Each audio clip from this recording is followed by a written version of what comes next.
its bring rate. But Bankyugi's still swearing by it this week. It's true. Druid is definitely less consistent in how early it gets down the GA post nerf. And honestly, if the GA had not seen a nerf, I wonder if that would have changed che0nsu's mind on his ban, because it's very, very rare that we get to see priest banned away. We've seen a couple mage bans this week, usually for the people that were looking to ban away bomb warriors on the other side, but there wasn't one. Um, the druid, in theory, I feel like has a pretty good matchup against Demon Hunter and a decent one against Mage. Yeah. And the Priest, I feel like, is a bit more iffy, but Priest, I think, in the hands of a skilled player, does become favored against Demon Hunter. So I can also understand why che0nsu's banning that away and leaving up the now nerfed Druid. Cannot wait to get into it. It's going to be so exciting. All for the honor of facing Tom60229 in the finals.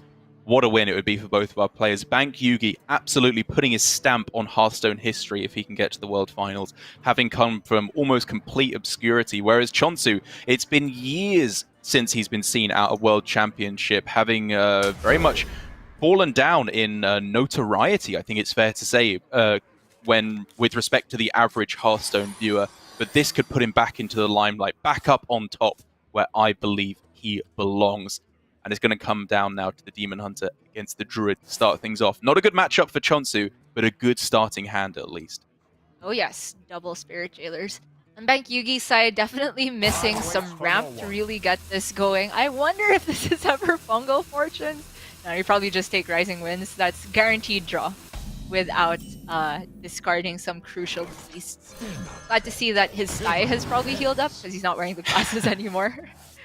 Yeah, again, I don't even know if I was supposed to share that. It might have been in doctor-patient confidentiality there as he was messaging me why he was wearing the Dr. glasses. Dark. Yeah, indeed. But either way, hopefully he's feeling tip-top shape. As I mean, we've had a weekend of players not letting any health complications get in their way. Tice, we wish him the speediest of recoveries as he sailed through to the semi-finals today. A true Hearthstone trooper. And Bankyugi with his equally devastating sty, as opposed to a kidney infection, also fighting on here. Ah, yes. For che0nsu, the hand is looking pretty decent. A Lapidary, definitely the one that's going to put the pressure on Bankyugi, because for now, it's definitely the formalities of cycling for Bankyugi, trying to find the ramp for when he can get the GA down. For che0nsu, he's certainly feeling like Bankyugi's building up towards at least soft ramp into GA, so yeah. che0nsu's probably thinking he needs to hit Blade Dance sometime soon. Which is obviously a reasonable conclusion to come to. We've seen players time and again keep Blade Dance in the mulligan against Druid, just to have a bit of reactivity against their early development. Ooh, big draw for Bankyugi. But, I mean, honestly, on the other side for che0nsu, it's just a very decent curve. This Coin Lapidary, which is very possibly going to come down into Coin Lapidary, is huge development. Oh man, before he saw the second one, I was still gonna talk about Coin Militia. Also seems very powerful with this hand because he had double Spirit Jailers to begin with and possibly Marrow Slicer this turn. But sign me up for another 5-5 after this one. He could just close out the game before Bankyugi potentially gets GA down. But we can see there is soft ramp of his choice. Right, but the only Threshers in hand. Exactly. There's 3 beasts in hand right now, so it's guaranteed to be double Twilight Runner, which is okay. It kills off the 5/5 straight away very cleanly, and it can then draw a whole lot more cards, obviously. I was wondering if that pushes him onto going for Lightning Bloom so that he can fit Crystal Power in as well to avoid the overdraw. Yeah, that was definitely a consideration. He can still go for it after seeing the additional 2 cards off top, or 4 cards that is. Yeah, because he's going to go to 10 after this attack, or you could leave it stealth. Yeah, exactly. That's the other consideration, right? Is your opponent is unlikely to be able to Blade Dance this because Marrow Slicer is unequipped at the moment. It potentially gives you a strong answer to the second Lapidary, which, to be fair, you can have a reasonable expectation that they have second Lapidary in hand. Yeah, I like it. Oh my gosh. che0nsu's damage never stops. But is it Marrow Slicer this turn because you want to get all the charges in? Right. Yeah, the 5/5. There was just the consideration that the game doesn't even go beyond 3 turns, so you never get to do all 3 of get the charges of the Marrow Slicer, play Lapidary, and Glavebound in 2 turns. Exactly. If we're assuming that the Lapidary doesn't connect faces the minion, it's 5 damage, whereas Glavebound... Oh, sorry, whereas the Marrow Slicer is 8 damage, plus the one you get from Hero Power as well. It's quite a bit more damage over the 2 turns. Ooh. Omu? Interesting. Omu Bloomu Survival? Omu Bloomu. Yeah, you end up with 7 mana next turn. Correct, if you go for that.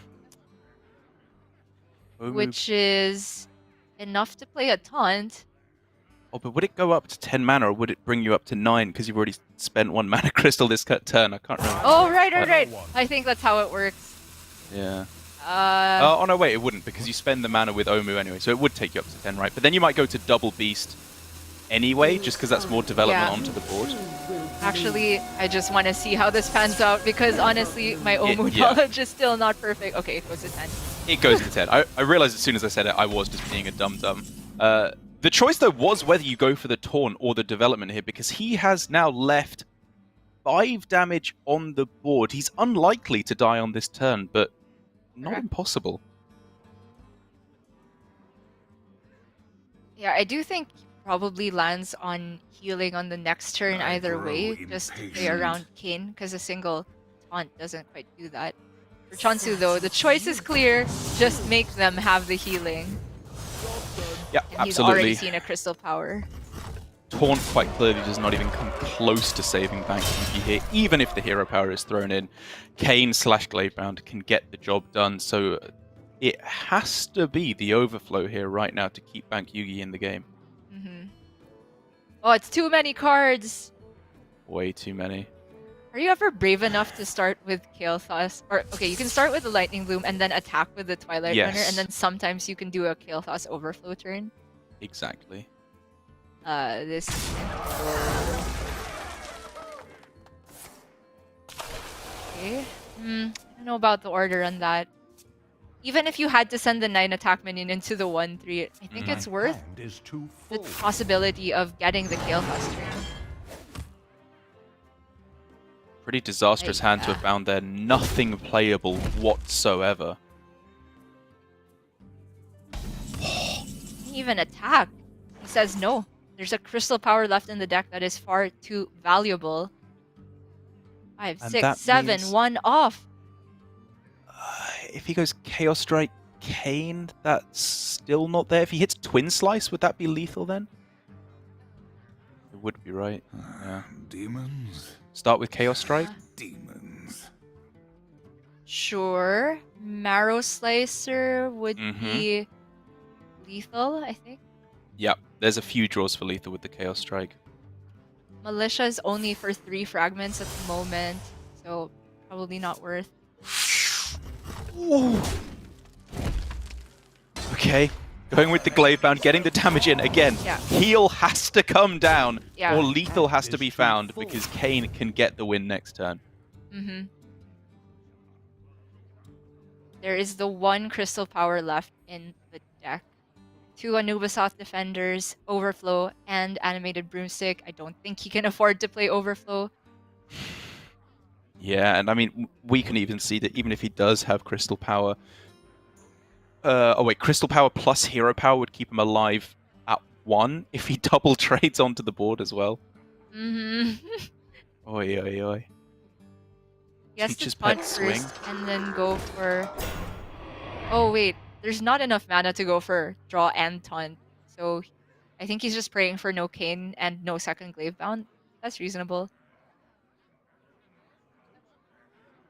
Yeah, I think that's probably his best draw chance. With the...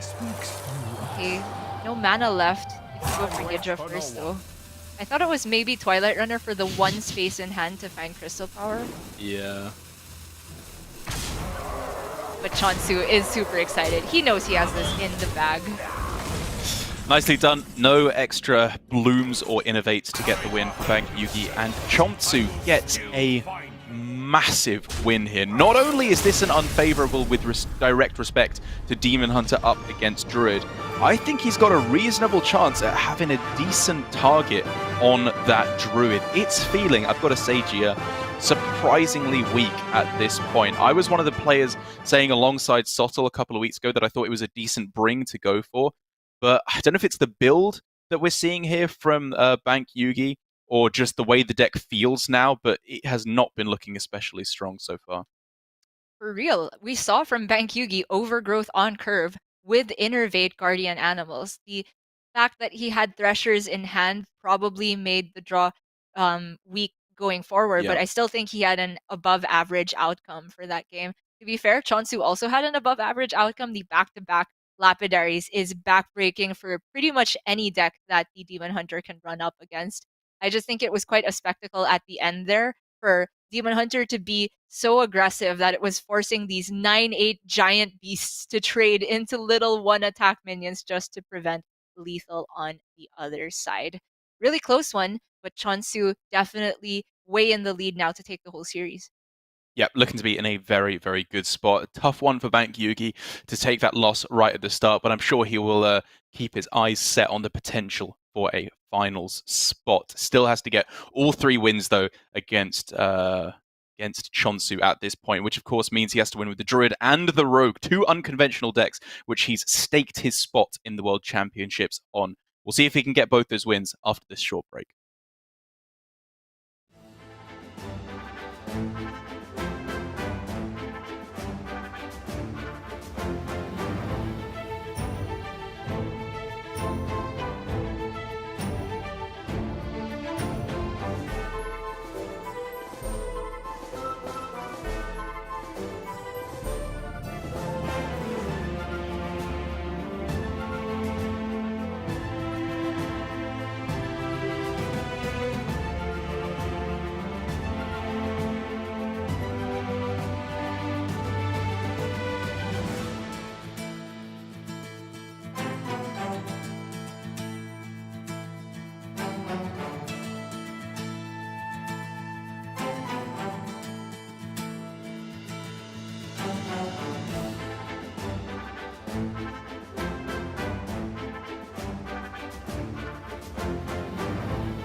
Welcome back, everybody, to our second semi-final match. We've already sent Tom through to the finals in what was a staggeringly fast 3-0 sweep over Surrender. I don't think there's many people in the entirety of Grandmasters that could boast such a performance over one of the best players we've ever seen in Asia-Pacific. But if Bankyugi or che0nsu want to be going through to the finals, they got to win this match. And then if they want to go to the World Champs, they've got to beat Tom afterwards. Looking like a good start for che0nsu, getting that win against the Druid. I think it's going to be a tough spot for the Druid.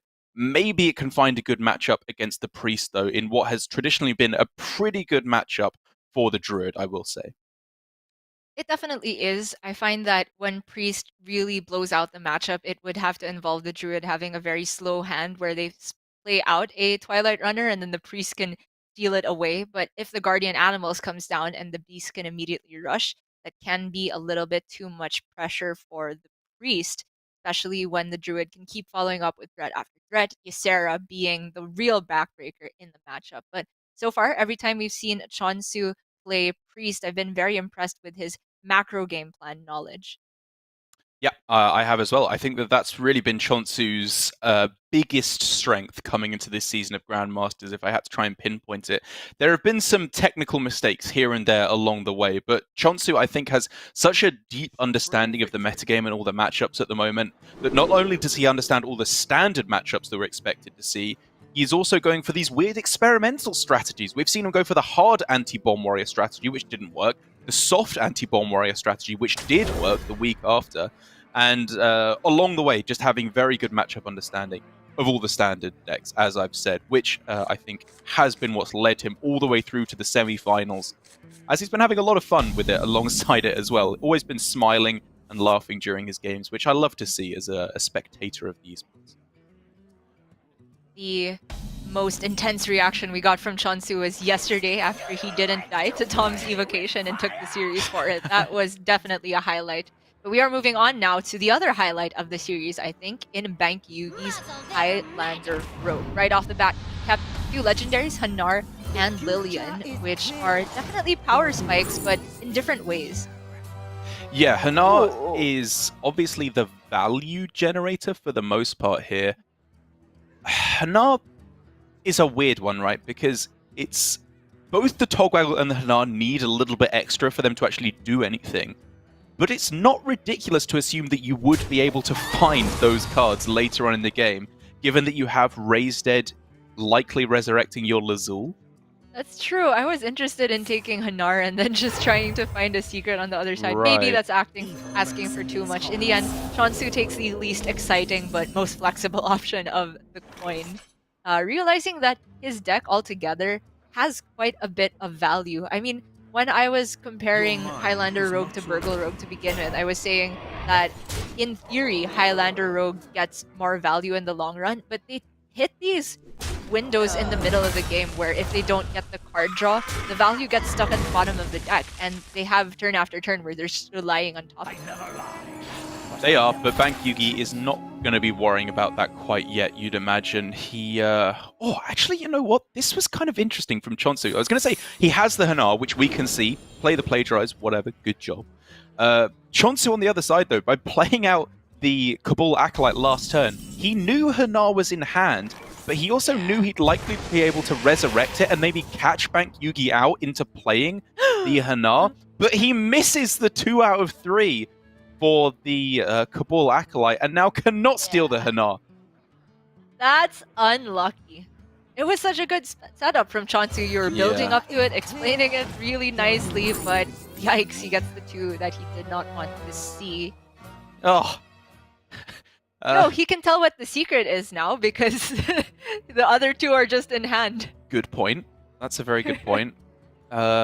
Kronk's not doing anything for him outside of being a 6/6 because he has cut Galakrond from his list.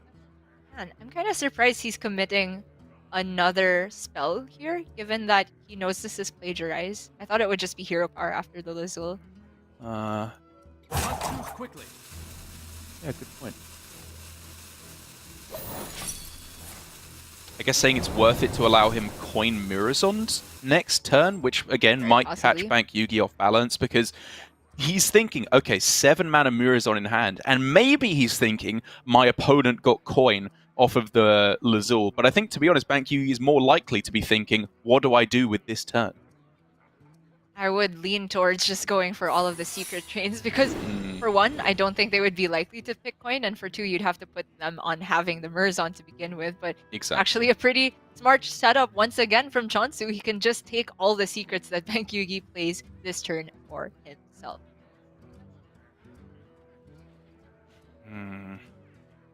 If it is going to be a secret train. Yeah, I mean, I'm looking at the idea of going for play out your secrets and then maybe end with step che0nsu. I know that he doesn't need the value necessarily, and I might be playing a little bit too greedily there, but as long as he's not dying to this early pressure from the priest, he will just never, ever, ever run out of value at that point. That's true. Yeah, I like the idea of che0nsu, but how does that work? Shadow Sephinar, I mean, but how does that work with Murazon necessarily? Sometimes the Murazon or it's guaranteed because no other minions played. I guess that would be good for Bankyugi if that happens, because then there's not an 8/8 on the board. Right, it would be. Let me change your mind. Good draw, though, for che0nsu. Finally does get to steal the che0nsu at long last, even if it's not going to be sticking around on his side of the board for long. Still a powerful play. Huge. Quite funny, che0nsu has knowledge of all of the left-hand cards in Bankyugi's hand. That's true. Because he saw the Kronks in the second Lazul and the Dirty Tricks and the Tog in the first one, and then the Raise Dead and Lazul were off of Plagiarize. And so I guess for the moment, che0nsu is going to be thinking, how can he try and snipe Murazon for specifically Wand? You'd have to imagine off of the Togwaggle, because that has traditionally been the best Murazon turn it's possible to get in the standard rogue matchup. And he knows it's there in hand. Maybe that forces Bankyugi to go for Crown instead, which is slightly less powerful if the opposing Murazon plays it. Maybe. I do feel like we're getting a little bit ahead of ourselves, though. No Lackey at the moment. Maybe, yeah. Bankyugi has Cobalt Spellkin as an option. Plenty of value. Pyro has some synergy with his hand, though. Oh my god. That's active! That's not fair! That is insane. He hasn't had anything shuffled in, has he? No, that is just an active turn 8 Dragon Queen Alexstrasza. And he can step it as well if he wants to. This is ludicrous amounts of pressure from Bankyugi. I mean, it's just the fact that it's 8 mana too. If he gets to the 10 mana turn without playing a Dragon prior, he can just play unnerfed Dragon Queen essentially.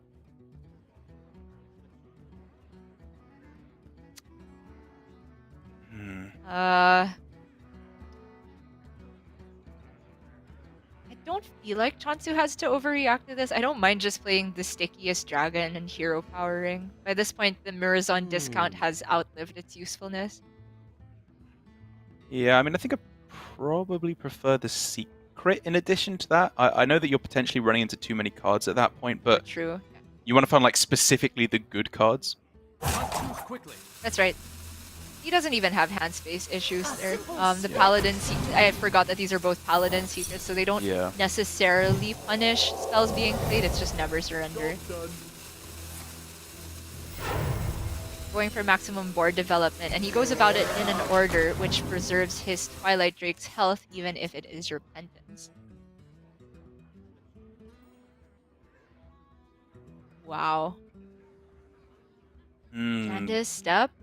Whoa, that's a lot of pressure he can go for in the next few turns. And I think that's what Bankyugi needs to have his eyes set on most over the next few turns. He obviously is never going to run out of cards for the rest of the game, or at least for like 10 turns. So how does he turn that into maximum pressure, maximum development? I agree at a first glance that's Jandice step, but maybe it's Jandice and don't step and you save it for... Again, I might be getting a bit too greedy with Dragon Queen, but 2 1-mana dragons is absolutely insane. It's true. But, I mean, the 8/8 as a body itself, I feel like is pretty valuable to leave on board. Yeah. I was just concerned about hand space issues if he did not play anything else with the Janda Step. With the Brain Freeze, he's free to go for it again. Because as it stands, I think that the next turn is potentially a little bit slower for Bankyugi. It's still not slow, honestly, even if it's just Kronks. But Dragon Queen is not necessarily a turn 8 play, right? Because you want to play it with more dragons. But now, though, this is starting to look worse and worse for che0nsu. Even if this wasn't one of the best possible Jandices you can get, with Ogomancer being insane, it was still just starting to look a bit scary for him. What does he even do against this? I don't know. I mean, go... Inner Fire Death, and then they have some 2/2s, but the Pyro can deal with it, yes? Yeah, this is what I was looking at. I was thinking you go Pyro first, but I guess this makes more sense to hit as many minions as possible. Right. It's smart. It's pretty strong. Just hope that the illusion is on the Banner Smash, which I think it is. Surely. Okay, yeah. Nicely spotted from che0nsu. Big deal. That was a huge swing turn. Very nicely done by che0nsu.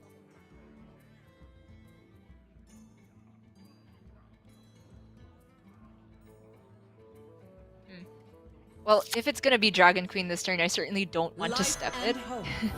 No, yeah, of course. Negative tempo. Wow! That's pretty good.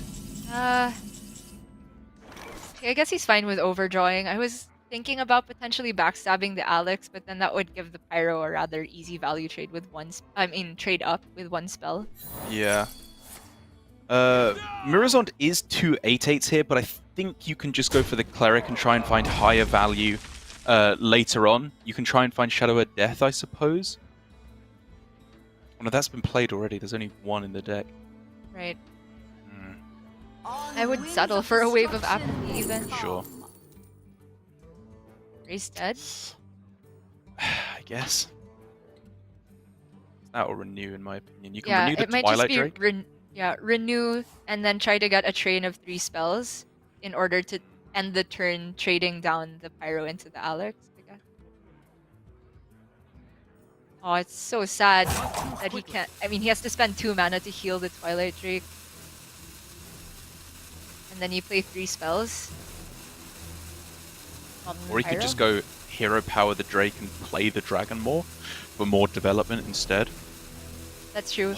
Yeah, he can't heal the Twilight Drake and get rid of the Alex because the Drake would then just die anyway. Yeah. 2 8/8s. My hand is too full. Okay. It's a lot of pressure forcing Bankyugi to have an answer, and he could just get one right now off the Kalagos.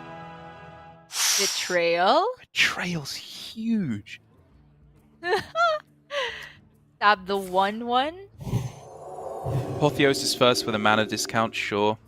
right? Stab the 1/1, Betrayal Murazon, trade down Murazons. I don't care if you leave up Pyro at this point. It's too so good. Everything's so strong. You don't care about much of anything at this point. So powerful of a turn. Could have attacked into the Twilight Drake and backstabbed the 1/1 for a slightly stronger Betrayal. I think I liked a bit more. Yeah, I think that was the cleanest. Yeah, a bit of a mistrick there. I agree. Not optimal, but surely enough to win the game from this point. che0nsu is running out of resources. Yeah, very, very rapidly. And honestly, Bankyugi has only just begun in terms of his development as he shadow steps the Alex. Sure. He's just that far ahead. Yeah. Okay. Ray's dead. Try to get Cabal Acolyte to potentially pair with a wave off of the Renew. I'm already grasping at straws. Plus there's a mage spell he has to contend with. Start with, I suppose, Radiance to play around Counterspell, but he's just going for it right out the gate. Madame Lazul, 1 mana dragon left in hand.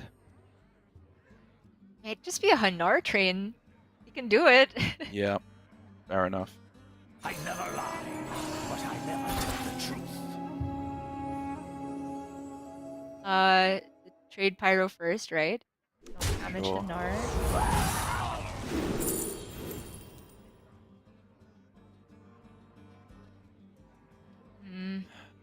this one. Yeah, I think we're fishing for freezing trap here. Yeah, There it freezing is. trap, mirror entity. Well, okay, Plagiarize is both interesting. available here. Try to hit plagiarize again. Oh, surely now it's the pick, right? He needs value. Agreed. And Never with surrender, Paladin- unplayable. Oh, another freezing. Okay. All right, a powerful turn as Bankyugi gets the original Dragon Queen Alex Strasser from his deck. This is getting absurd. He just needs to navigate these secrets as cleanly as possible. Alex Straza is a great play into plagiarize because you're giving it to a non-Highlander deck. che0nsu's like, yes, I froze it. Unplayable Kalagos in hand, but Life and big hope deal. of will fight. Yeah. Nithog Okay. and Evasive Worm. Bit smaller. Fine. Which one do you not want to give them? I guess Feywing? I don't think it matters that much. It really doesn't, right? He's just ahead no matter which way you look at it. che0nsu needs Soul Mirror. Or Shadow Word Ruin generated somehow. Uh-huh. Well, I guess the Hanar train does technically get to keep going here. It does. But he took freezing last turn instead of the Nether surrender, but... Oh... Even the O3s are a problem for the first time in Hearthstone history! Yeah. You could obviously search in their hand, but you're unlikely to find anything that's anywhere near good enough to answer this. Yeah. I think che0nsu knows this is pretty much don't- it. I think he's looking for Flame Ward. No, that's not even good enough. The O3's hatch by Yeah. next turn. I think he's just searching for anything. I don't think he's going to find it, obviously, but just play as many secrets. Maybe Bankyugi messes up. I think it's a valid way to go about it at this point.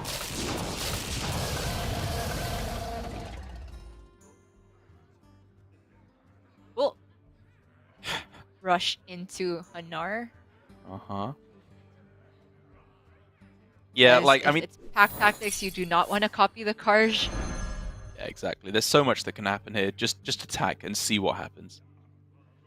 Yeah, the only way he can lose from this point is through overthinking and screwing up the turn, trying Right. to make optimal decisions when 50% optimalness here. What's the word? I don't know the word anymore. Oh, maleficentness, I believe. Yeah, 50% optimalificentness still wins for Bankyugi here. So trade and then trade again with the Dragon Queen just to kill off the 8A inside the Kaj is honestly something I'm considering because he is so far in the lead. Sure. I'm interested in just sending everything to base. Sure, that also sounds intriguing. Yeah.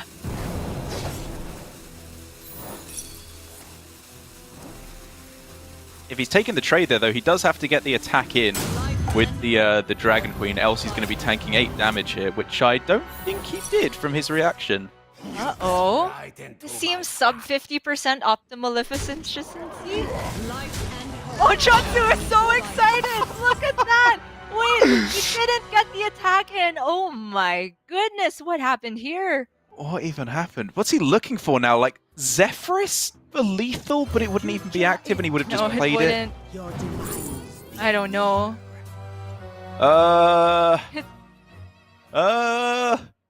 Hog, I guess. Sometimes it can be active later on. Okay, he's taking 4-4 rush. I suppose that's just the best stats and text he can get with the hand he currently has. Bankyugi just praying not to be punished. I think che0nsu's just kind of having fun more than expecting to really win at this point, to be perfectly honest. That's true. Worm? Uh-huh. In the end, che0nsu still has to trade down, right?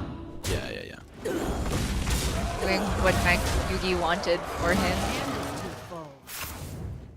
All right, it's been a couple of messy turns for Bankyugi. Yup. As we were saying, the secrets make it hard. He doesn't have to play it 100%, optimality, but as long as he's getting close to there, he should be just fine. And I think this turn, much simpler. Play a bunch of guys, lock out the game. You've seen Soul Mirror burned. That is a huge deal. Yep. Galakrond is nice because he can set up for lethal with Bronx on the next turn.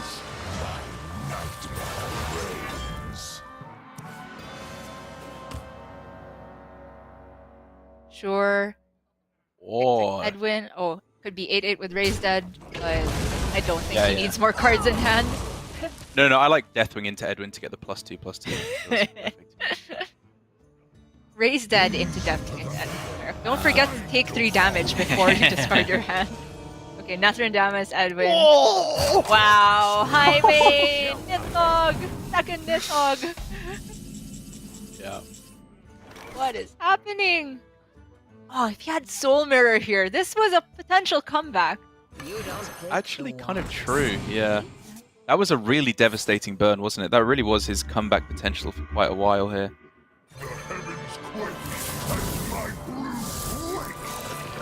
Yugi has just put a load of garbage in che0nsu's hand. A good spot. This is probably the closest he'll ever get to being able to stick the O3s and have them go off, but this is +10/+10. Is Quite that lethal, but he can lethal? easily trade. Yeah, even with the Abyss, it's just under the short.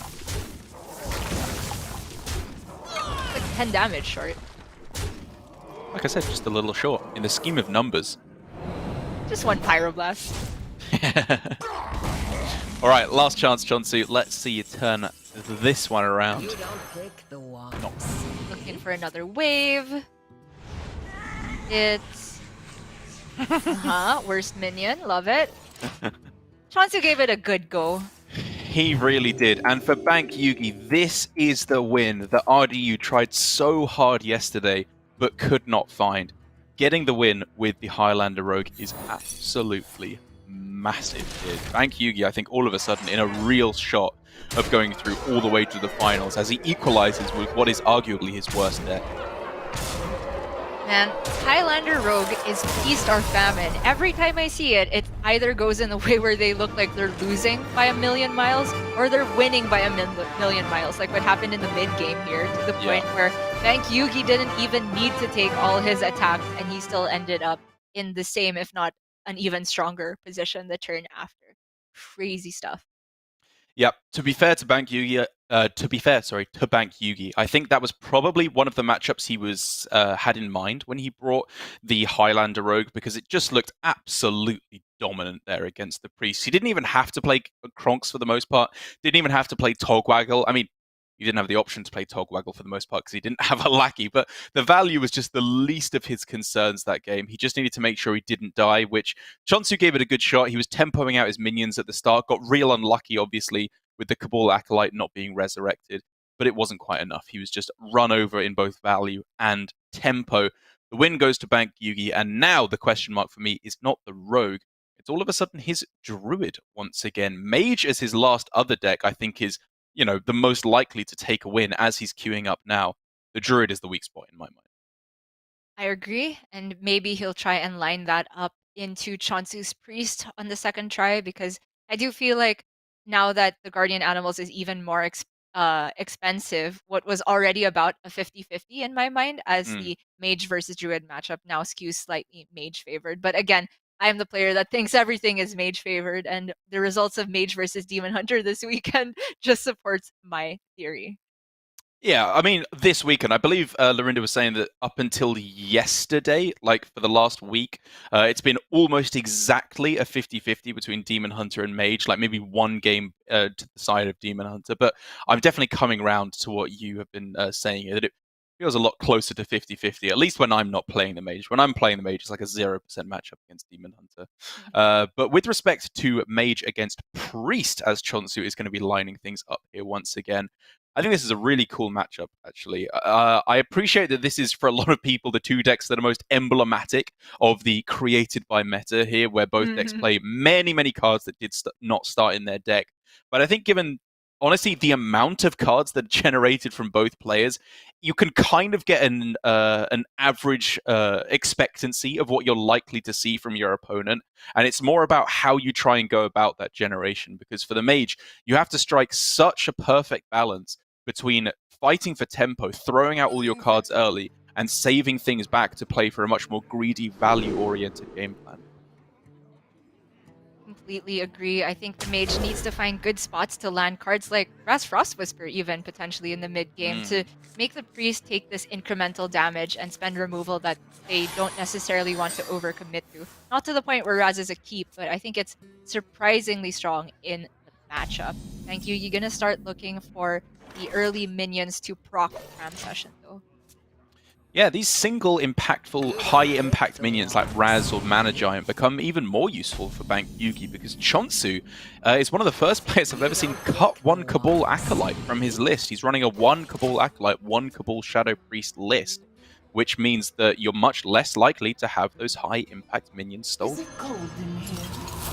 che0nsu, however, does have a pretty good perk with the one piece and the cards here. I love the tempo Shanvala from Bankyugi, especially since there's only one Cabal Acolyte, like you said, from che0nsu, so very little likelihood for it to be stolen as early as this turn, but it can be copied at the very least. Or it can che0nsu be here. double holy smited, but I don't like that. I think he was just sitting there thinking, like, can it really be correct? This card is so insane if they don't hit the devolving missiles, which Bankyugi hits as the first card on the turn into devolving missiles. That is ludicrously strong.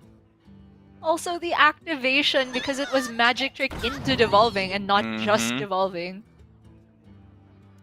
Goodness gracious, it's already looking like che0nsu will end up having to double Holy Smite anyway. Fireball, I love as the pick there, and che0nsu, he knows that he was just hit with the worst possible outcome on that turn. I really want someone to make a best of che0nsu reactions compilation. Okay, that Cabal Shadow Priest draw definitely puts me on a stall game plan instead. He's just seen a bunch of spells played by Bankyugi, so another activation the next turn doesn't seem all that likely. You can steal Shanvala later on, potentially. I must consider. So I agree it's probably just death on this turn. Shadow of death, not che0nsu dying. But the problem is then that if it is Jandis specifically on the other side, you are literally just opening up a board slot. Do you ever make that read and just hold off completely on this turn? I would not make that read. I think if he is holding death, it's because he wants to have an answer for a potential bigger minion later on. Oh, I love it! He heals the Shenball! That's so cool! Bankyugi's like, huh? I love it. You can see in Bankyugi's expressions, like, wait, what? Oh, I know what's happening next turn. Yeah, you know exactly what's happening. Grass Spike Root. Kind of makes me wonder which one is getting stolen, but because che0nsu doesn't even know which one is the illusion here, I'd have to assume it's still Shenball. Or that is a whole different proposition now. That does absolutely change things. Pyro is able to get a triple activation with the heal thrown in as well, which I it works, think right? could you give you a board clear. 2/6, Yeah. Or Shanvala first, and then you shoot the other one. Oh, that is gorgeous. He doesn't even have to go with the coin hero power as well. Now he leaves himself open to coin Soul Mirror or Apathy, coin Cabal Shadow Priest all at once. Yeah, perfectly optimized from che0nsu too. It's correct to shoot Shanvala first, my bad, because he still doesn't know which one is illusioned. And then he gets the information right after and shoots the remaining 5-cost minion. Ay, ay, ay. A charming composition. I like the pick from Bankyugi, definitely needs more value. I think I like that pick as well. I like the Bankyugi's prioritizing burst damage here, and I like that he gets Conjurer's Calling as well. That is the one you're looking for. That's the juice. Gonna go ahead and steal old Stuart, and this is gonna be the slow turn from Bankyugi. Gonna be a while before he can get Giant Punch down the same turn. Yeah, Bankyugi could have had a very strong read on there being Cabal Shadow Priest in hand. The Wave of Apathy as well, not so much, because it was a 2-attack minion that was healed a couple turns ago, which is pretty bad for him, but I mean, it's a lot less devastating than if he just played Giant last turn, which was an available play. No.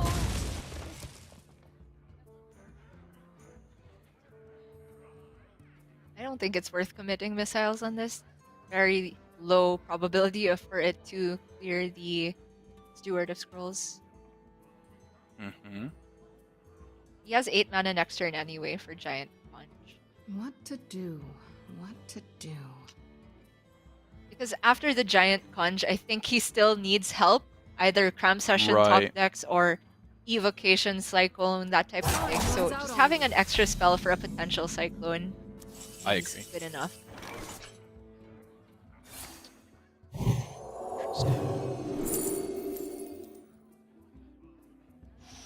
A simple Shadow of Ruin is nice. If anything goes wrong with a big board that can't be cleared off with Soul Mirror, you'll take that as a backup. Oh, big pickup off the Mind Vision too. But here is the turn for Bankyugi. You can go trade triple missiles first if he wants to try and clear off some of the board. That's true. I mean, if you're expecting Soul Mirror as the best answer, then you kind of don't want to give the Priest all of the missiles as well. So I like this. Yeah.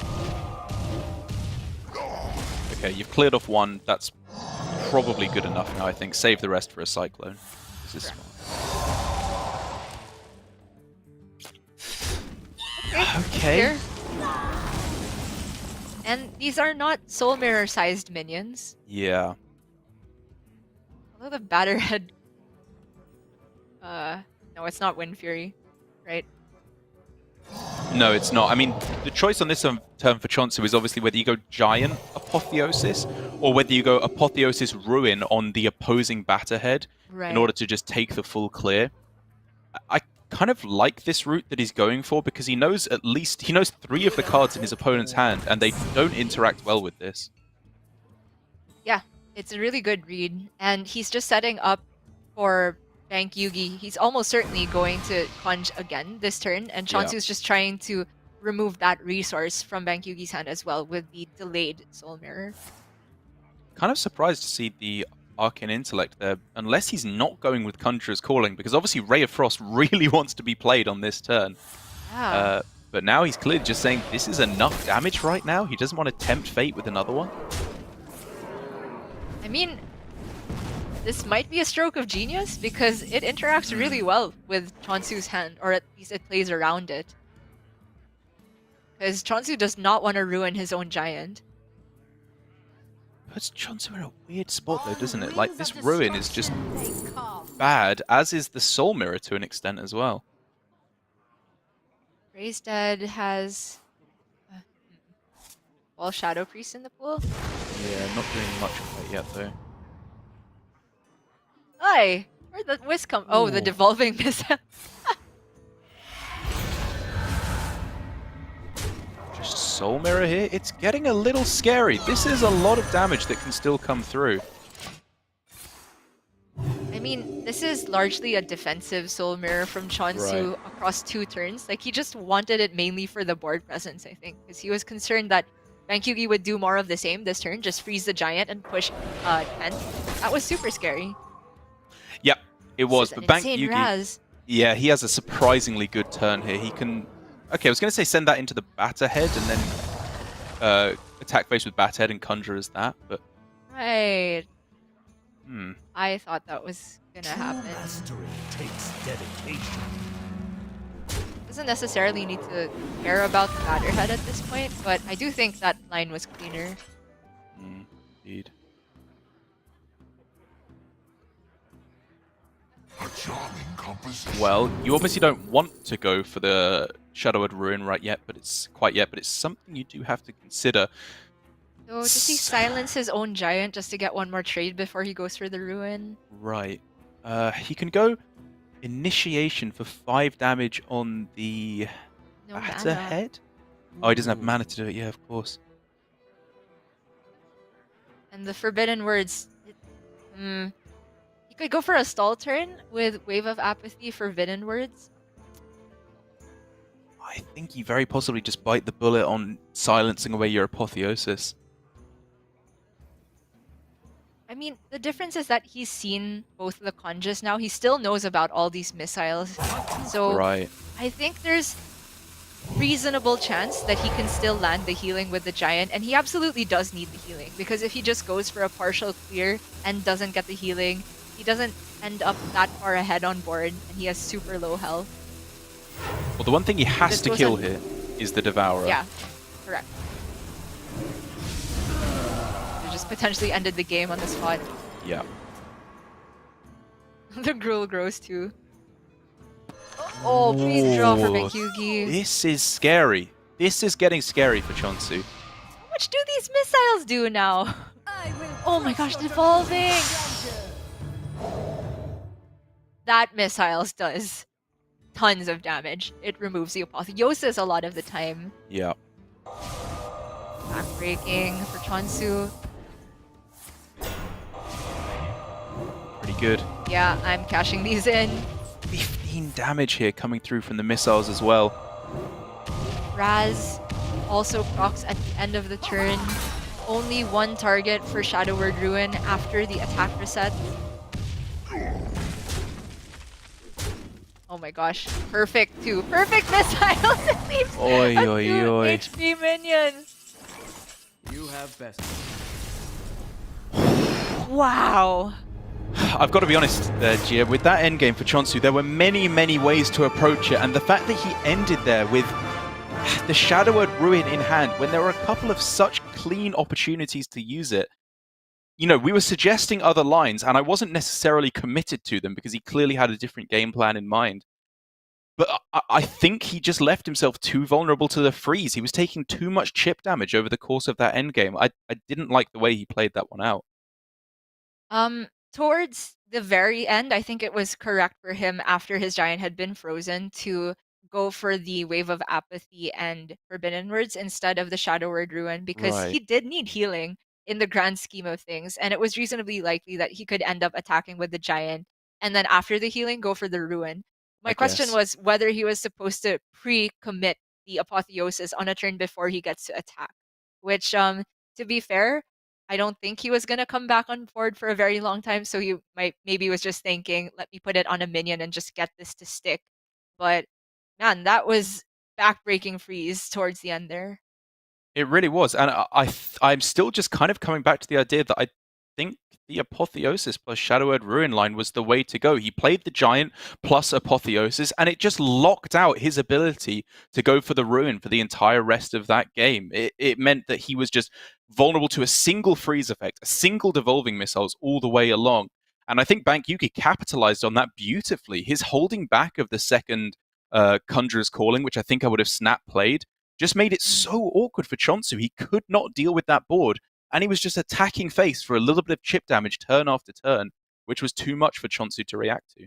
That's true. I think Bankyugi's spot there was incredible. We both would have played the Conjurer's Calling and just tried to end the game in the next turn, but by leaving the minions at a shape where they don't die to Soul Mirror, and coincidentally, Shadow Word Ruin doesn't do that much either, was the stroke of genius for Bankyugi. But we do move on now to the Druid, his last deck, and the deck that we think is the weak link in the lineup after Highlander Rogue has taken a win.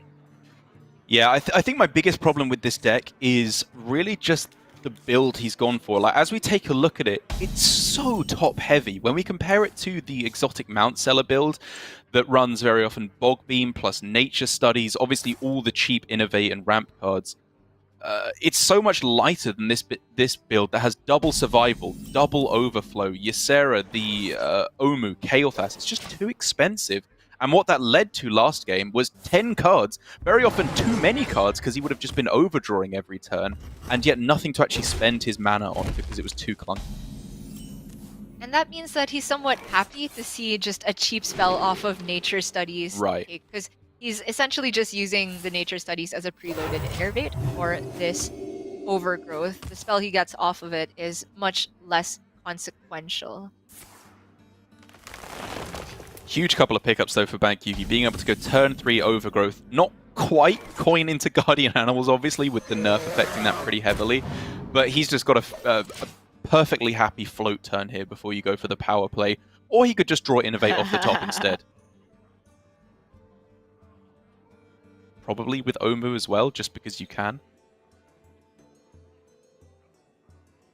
Yeah, I'm on board for that. Just go as wide as possible before Soul Mirror is a possibility. Yeah, and just make room for overflow as well. I think this hand wants to dump cards as quickly as it possibly can. I agree.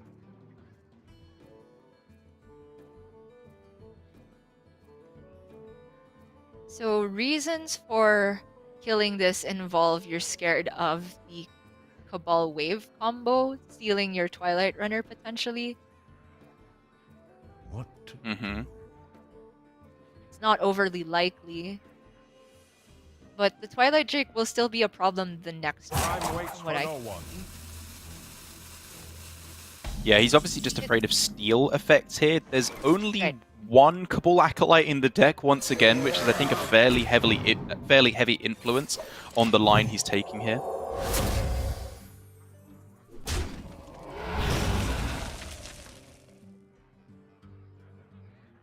And this works out pretty well, right? Now you can go Omu, Crystal Power, attack in, and get the overflow. I guess it's Or- tree ooh. enforcements. I'm not sure what the Crystal Power does here.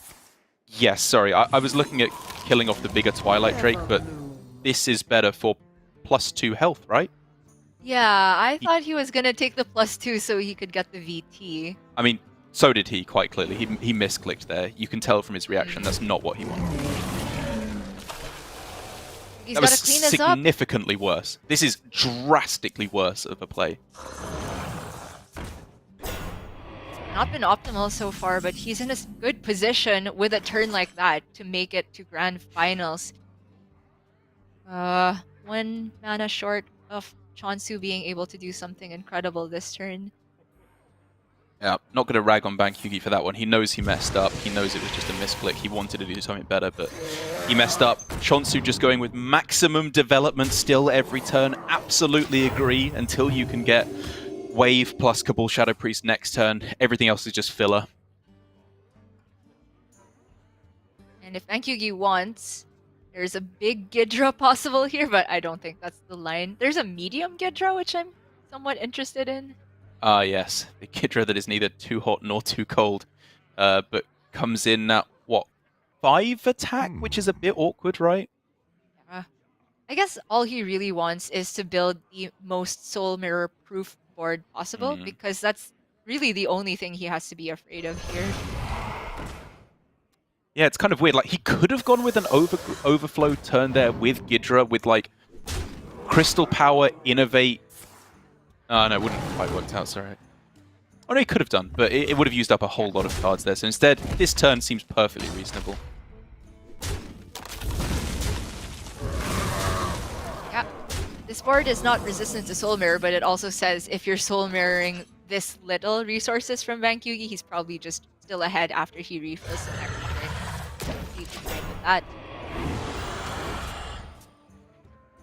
Yeah, it was good positioning as well from Bankyugi to play around the Soul Mirror. This is interesting. Like, after a raise that it's almost certainly active. Oh my gosh, And, survival up the top! Yeah, he might have to use it right now simply to stay alive. Like, Malagos' Frost Nova for 1 mana feels like his best shot at this point. There's also a Cabal Steel line and hope they don't have 1 damage in hand, but... Not it.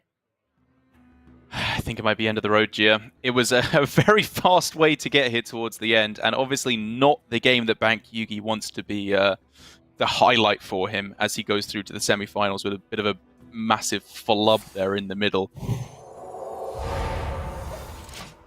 It was a big flub in the fact that it was simple and clearly wrong. In terms of overall bearing on the game, it had little to none, just like what happened with the Highlander Rogue game. But for real, even though Bankyugi is the newcomer here, we do hold him to a standard where this type of thing should not be happening. Exactly, but to be fair, it's not like he's oblivious to his mistake and thinks that was the correct play. Knows he messed up. It's fine.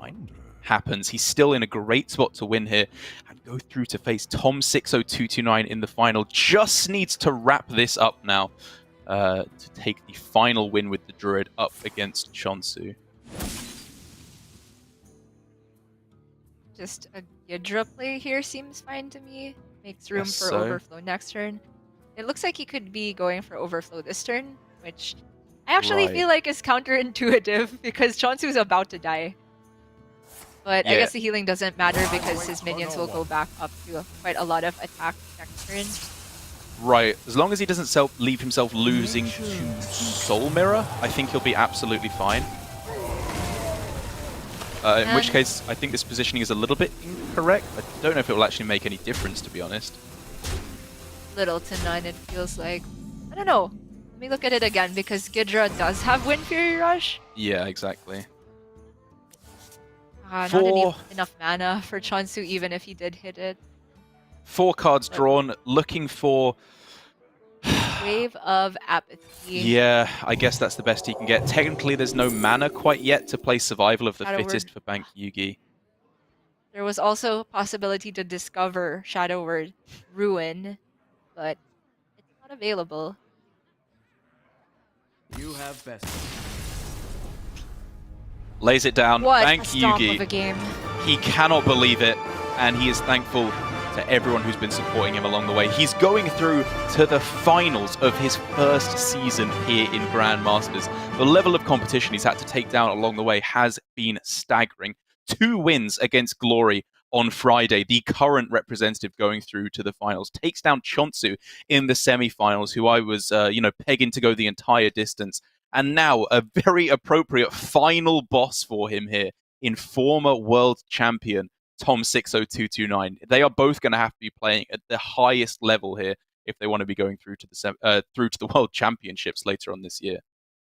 A true David and Goliath story it would be if Bankyugi manages to take that one as well. But before we move on to that, I just want to take a quick moment to acknowledge the effort that both Surrender and che0nsu put into this season because the two of them have been playing some incredible Hearthstone. Surrender, not gonna lie, from the very beginning, I was expecting him to take this season and make it through to Worlds again, and he can still be very proud of a finals appearance last season into a semi-finals performance this season, on top of being the best round-robin performer, and che0nsu being able to make it all the way to semis after that abysmal start is a feat in and of itself.